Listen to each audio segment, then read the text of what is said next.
परेशानी संघर्ष की स्थिति, परिश्रम से होगी प्रगति। मेष राशि के स्वामी मंगलदेव की यात्रा पिछले कुछ महीने से अपनी नीच राशि से शुरू थी। फिर भी आप पराजित नहीं हुए, क्योंकि पराजित होना ये आपका स्वभाव नहीं है। आप कभी भी हार नहीं मानते। आप शूरवीर हैं और आपका जन्म जीतने के लिए ही हुआ है। साक्षात ग्रहों के सेनापति मंगलदेव आपके राशि स्वामी है, जो अब राजा के घर पर गए हैं। अर्थात मंगलदेव इस महीने सिंह राशि में विराजमान है। पिछले माह में राज राशि में गए हुए आपकी राशि स्वामी इस महीने की 28 तारीख तक सिंह राशि में रहने वाले हैं। ये बात मेष राशि के लिए अत्यंत लाभकारी रहेगी। नमस्कार, मैं एस्ट्रो गुरु माँ डॉक्टर ज्योति जोशी आप सभी ज्योतिष प्रेमियों का हार्दिक स्वागत करती हूँ। हम जुलाई 2025 महीने के राशि भविष्य को समझ रहे हैं। आज हम मेष राशि के जातकों के लिए ये महीना कैसा रहेगा, इस पर विस्तार से वार्तालाप करेंगे। विभिन्न दृष्टिकोण से इस महीने के ग्रह स्थिति का हम शास्त्रोक्त विश्लेषण करने वाले हैं। साथ ही वीडियो के अंत में मैं आपको इस महीने करने वाला विशेष उपाय भी बताने वाली हूँ, इसीलिए वीडियो को अंत तक देखना न भूलें। एक और महत्वपूर्ण बात, हम विभिन्न दृष्टियों से ये महीना आपके लिए कैसा रहेगा ये बड़े विस्तार से बताते हैं। उस अनुसार इस महीने आपका अनुभव क्या रहा, ये आप हमें कमेंट द्वारा हम तक पहुंचा सकते हैं, ताकि हमारे इस मार्गदर्शन का आपको लाभ हो रहा है ये बात हम तक पहुंच सके।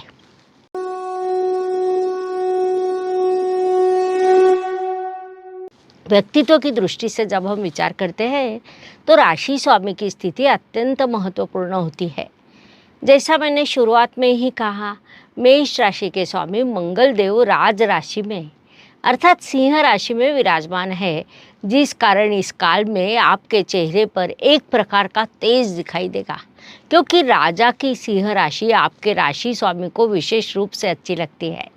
आपके राशि स्वामी अग्नि तत्व में होने के कारण आपकी वाणी दृढ़ रहेगी, कृति में गति रहेगी और निर्णय भी पक्के रहेंगे। कुल मिलाकर ये काल व्यक्तित्व की दृष्टि से अत्यंत सकारात्मक रहेगा, ऐसा हम कह सकते हैं। इसलिए इस काल का सदुपयोग करें। धन परिवार वाणी की दृष्टि से विचार करें तो मेष राशि के लिए शुक्रदेव की स्थिति महत्वपूर्ण होती है, क्योंकि वे आपके धनेश है।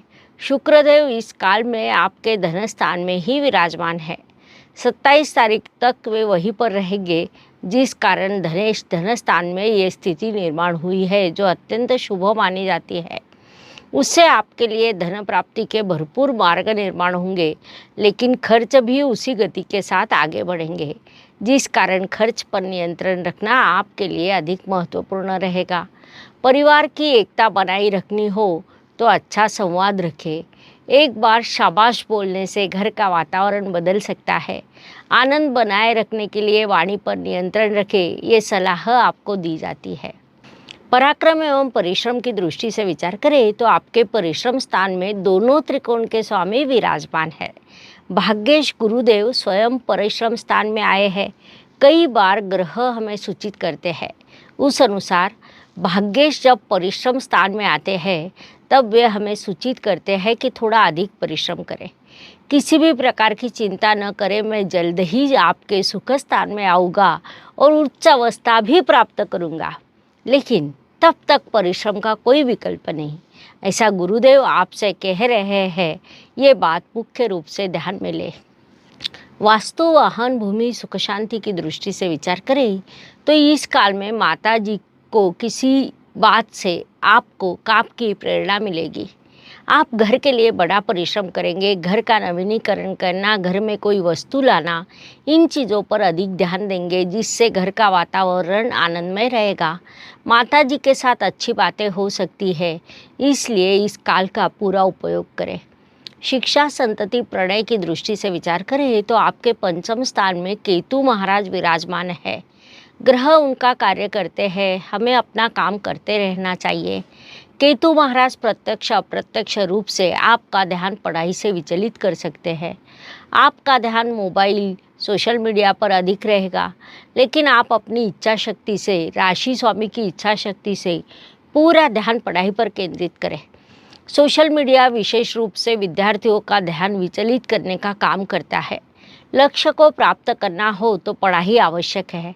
विवाह, प्रेम विवाह के सकारात्मक योग इस काल में आपके लिए बने हैं।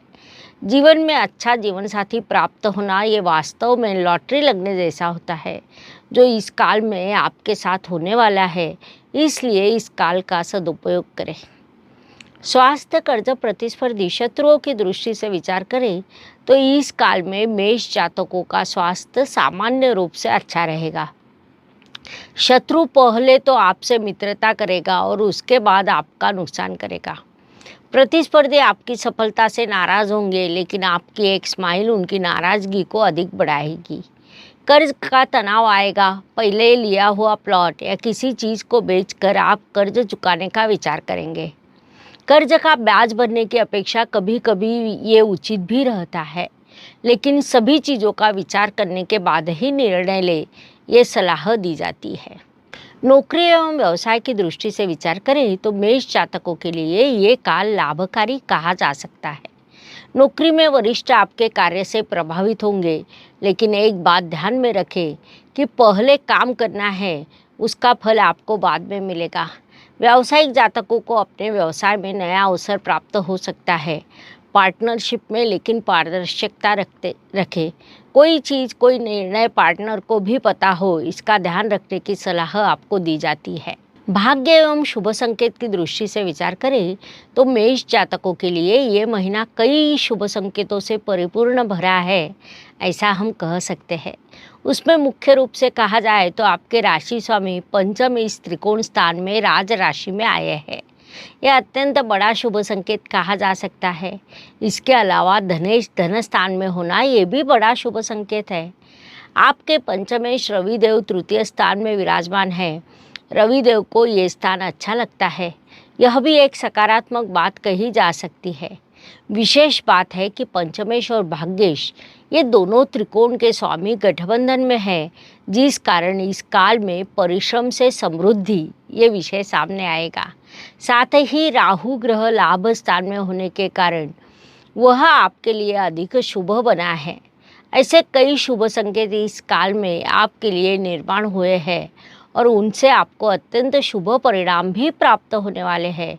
इस काल का सदुपयोग करें। कर्म की दृष्टि से विचार करें तो मेष राशि के लिए शनिदेव की स्थिति महत्वपूर्ण होती है, क्योंकि वे आपके कर्मेश हैं। शनिदेव इस काल में आपके व्यय स्थान में विराजमान है।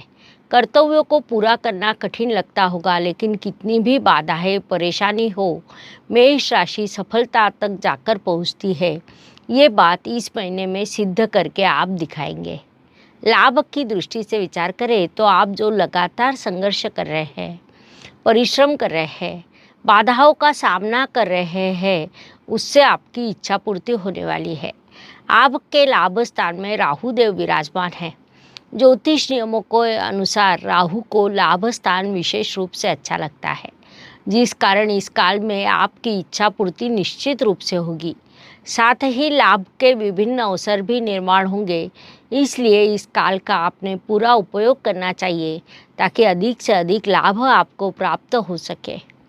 व्यय एवं परदेश गमन की दृष्टि से विचार करें तो नौकरी के लिए, व्यवसाय के लिए या किसी कारण से आपके विदेश से संबंध आएंगे। उसमें आपको काम मिलने का भी संभावना है। विशेष रूप से आप टेक्नोलॉजी सेक्टर में हो या डिजिटल सेक्टर में हो, ये काल आपके लिए अधिक लाभकारी रहेगा।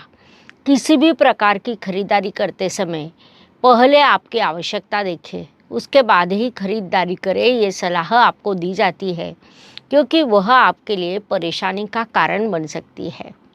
हर दिन हर किसी के लिए समान या नहीं होता। जीवन सुख दुख और उतार चढ़ाव से भरा है। उस अनुसार महीने के कुछ दिन सभी के लिए अत्यंत शुभ होते हैं, तो कुछ दिन अशुभ, तनाव और संघर्ष से भरे होते हैं। इस अवधि में हम कैसा व्यवहार करते हैं, इससे हमारी सफलता निर्धारित होती है।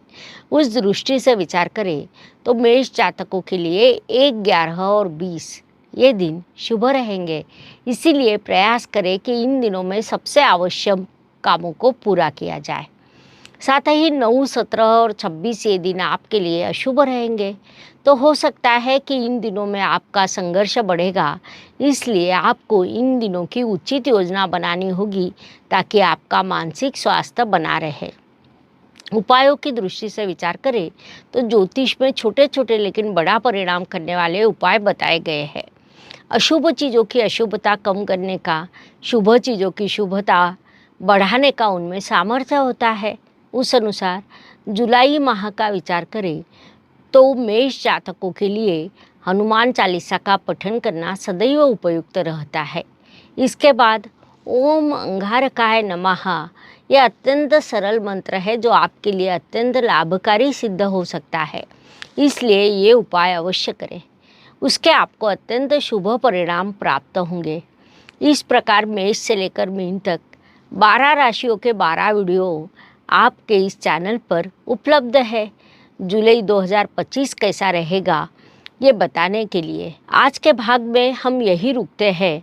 पुनश्च अवश्य मिलेंगे।